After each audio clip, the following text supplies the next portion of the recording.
नमस्कार विद्यार्थियों। BA part second year के सेकंड पेपर राजनीति विज्ञान के अंतर्गत हमने पिछले व्याख्यानों में भारतीय संविधान में दिए गए मूल अधिकार, फंडामेंटल राइट, नीति तत्व, डायरेक्टिव प्रिंसिपल्स आदि का अध्ययन किया। कोटा विश्वविद्यालय के सिलेबस के अकॉर्डिंग इसी श्रृंखला में जो आज का बिंदु है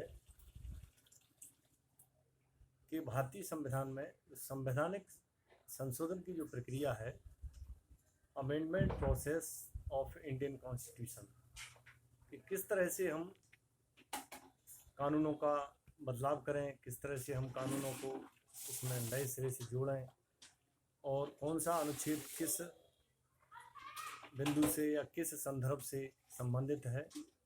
तो ये सारी चीज़ें हमारे संविधान में अनुच्छेदों के आर्टिकल्स के अंतर्गत व्यवस्थित की हैं। संवैधानिक संशोधन प्रक्रिया का जो विधान है वह हमारे संविधान के अनुच्छेद 368 के अंतर्गत लिखा गया है। यानी जो भी प्रोविज़न है वो अनुच्छेद 368 परीक्षा की दृष्टि से एवं प्रतियोगी परीक्षाओं की दृष्टि से ये प्रश्न कई बार पूछा जाता रहा है और वैकल्पिक प्रश्नों में भी इसको कई बार पूछते रहे हैं कि भारतीय संविधान में संशोधन की प्रक्रिया है वह किस अनुच्छेद के अंतर्गत रखी गई है। तो इसका सीधा सीधा उत्तर होगा आर्टिकल 368, अनुच्छेद 368। तो ये ध्यान रखने वाला बिंदु है।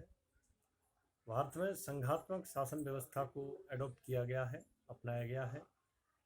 फेडरल सिस्टम, जिसका हम पीछे के व्याख्यानों में वर्णन कर चुके हैं। भारतीय संविधान में जो संशोधन की प्रक्रिया है उसको प्रावधान में लेने के समय संविधान निर्माताओं के मन में विभिन्न प्रकार के विचारों का आगमन हुआ और उन विचारों पर काफ़ी विमर्श करने के बाद इस तरह से संघर्ष की स्थिति को देखते हुए और उस पर दृष्टिपात किया कि हमें कौन सी प्रक्रिया को इसमें अपनाया जाए कि भारतीय संविधान में जो कठोर तरीके से संशोधन किया जाए या फ्लेक्सिबल लचीले तरीके से किया जाए। क्योंकि अमेरिका के संविधान में देखा, स्विट्ज़रलैंड के संविधान में देखा, उनकी दृष्टि से यह बड़ा संघर्ष का बिंदु रहा कि हमें संघात्मक शासन व्यवस्था के रहते हुए भारत के विकास के माध्यम को देखते हुए किस प्रक्रिया को हमें स्वीकार करना होगा। तो विद्वानों ने इस तरह से विचार विमर्श करके और एक मध्यम मार्ग को स्वीकार किया कि वह न तो अधिक कठोर होगा और न ही सरल होगा या लचीला होगा। यूएसए, ऑस्ट्रेलिया, स्विस संविधानों की तरह भारत का भी कठोर होना उचित समझा था तत्कालीन दृष्टि में, लेकिन अमेरिका के कठोर संविधान संशोधन संचालन से यह अनुभव मिला कि इतना कठोर भी भारतीय संविधान में संशोधन की प्रक्रिया को स्वीकार करना उचित नहीं होगा। अतः भारतीय संदर्भ में ऐसा मध्यम मार्ग अपनाया गया जो कि न तो अत्यधिक कठोर हो और न ही अत्यधिक लचीला। रिजिड एवं फ्लेक्सिबल, ये इनके अंग्रेजी शब्द हैं।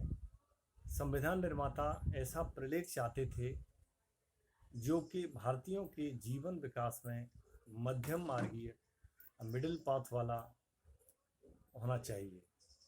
इस संदर्भ में डॉक्टर के.सी. बिहार प्रसिद्ध विद्वान हुए हैं, उन्होंने बताया कि भारतीय संविधान अधिक कठोर तथा अधिक लचीले के मध्य एक अच्छा संतुलन स्थापित करता है। यानी यहाँ इनका विश्लेषणात्मक बिंदु है बिहार के अनुसार, जिसमें न तो अत्यधिक कठोर स्थिति को अपनाया और न ही अधिक सरल या लचीली स्थिति को अपनाया है, बल्कि इसके लिए एक संतुलित बैलेंस्ड मिडिल जो तरीका है उसको स्थापित करने का प्रयास किया गया। फिर इसी प्रसंग में डॉक्टर अंबेडकर ने भी बताया कि हम संविधान के अनुच्छेदों को 3 वर्गों में विभाजित करने का विचार रखते हैं। 3 वर्गों में वह संवैधानिक संशोधन की प्रक्रिया को इसमें स्थापित किया कि उन तीनों अवस्थाओं में, तीनों के अलग अलग कार्यक्षेत्रों में, उन अनुच्छेदों के अंतर्गत किस किस तरीके से उनमें संशोधन किया जाएगा। तो इसमें सबसे पहले जो पहला बिंदु है, यानी 3 जो विभाजन किए उनमें पहला वाला जो बिंदु है उसमें अनुच्छेद होंगे जो संसद द्वारा साधारण बहुमत से संशोधित किए जाएंगे। यानी वह कानून के प्रारूप या स्थापित कानून है उसको संसद द्वारा साधारण बहुमत से अमेंडमेंट किया जा सकता है पहली प्रक्रिया के अंतर्गत। इसमें राज्यों की विधान परिषदों की स्थापना एवं उन्मूलन करने की इसमें बात कही गई है। फिर है इसमें दूसरा वाला बिंदु कि संसद में 2/3 बहुमत की आवश्यकता होगी। अगर हमें कॉन्स्टिट्यूशनल अमेंडमेंट करना है तो उसमें 2/3 बहुमत की आवश्यकता, यानी पहले वाले बिंदु में साधारण बहुमत के माध्यम से संशोधन किया जाएगा और दूसरे वाले बिंदु में 2/3 बहुमत की हमें संसदीय स्वीकृति अति आवश्यक मानी गई। इसमें जो क्षेत्र है वह मौलिक अधिकारों से संबंधित एवं नीति निर्देशक तत्वों से संबंधित जो बिंदु हैं उन पर अमेंडमेंट करने का प्रस्ताव या इस तरह का प्रावधान किया गया। तो ध्यान रखें, पहले वाले में साधारण बहुमत के माध्यम से, दूसरे वाले में 2/3 बहुमत के माध्यम से, फिर तीसरा वाला जो बिंदु है उसमें दूसरे वाले के 2/3 बहुमत को सम्मिलित करते हुए उसके साथ साथ भारतीय संघ के कम से कम आधे राज्यों के विधानमंडलों की स्वीकृति भी आवश्यक होगी। यानी हमें जब कॉन्स्टिट्यूशनल अमेंडमेंट करना है तो उसमें 2/3 बहुमत तो होगा ही होगा, उसके साथ में कम से कम आधे राज्यों के विधानमंडलों की स्वीकृति होना अति आवश्यक है। तो इसमें जो तीसरा बिंदु है यह पहले वाले में अन्य जो आधे राज्यों के विधानमंडलों की स्वीकृति है उसको जोड़ करके, यानी ये वाला जो है ये अपने आप में ऊपर के दोनों से काफ़ी भिन्न है। इसका जो क्षेत्र है उसमें राज्यों तथा संघ के मध्य शक्तियों के विभाजन का जो क्षेत्र है या आधार है उसको किस तरह से अमेंडमेंट में लेना है, किस तरह से उसको प्रावधान में लेना है। तो ये सारी बातें इन 3 प्रक्रिया या प्रोसेस में सम्मिलित करने का भारतीय संविधान में एक प्रबंध किया गया। फिर हम इनका आगे चल करके तीनों जो प्रक्रिया हैं उनका विस्तृत रूप से व्याख्या करके और उनमें जो किए गए संबंधित विधान हैं उनको हम वर्णन करेंगे। लेकिन यहाँ बात यह निकल के आती है कि क्या भारतीय संविधान में इन तीनों प्रक्रियाओं को अपनाने का ऐसा क्या आवश्यक तत्व प्रयोग में लाने का अनुभव या महसूस किया गया कि साधारण बहुमत की एकमात्र आवश्यकता से काम क्यों नहीं चल सका। तो ध्यान रखें, तीनों जो प्रविधि हैं उन तीनों के अलग अलग कार्यक्षेत्र हैं।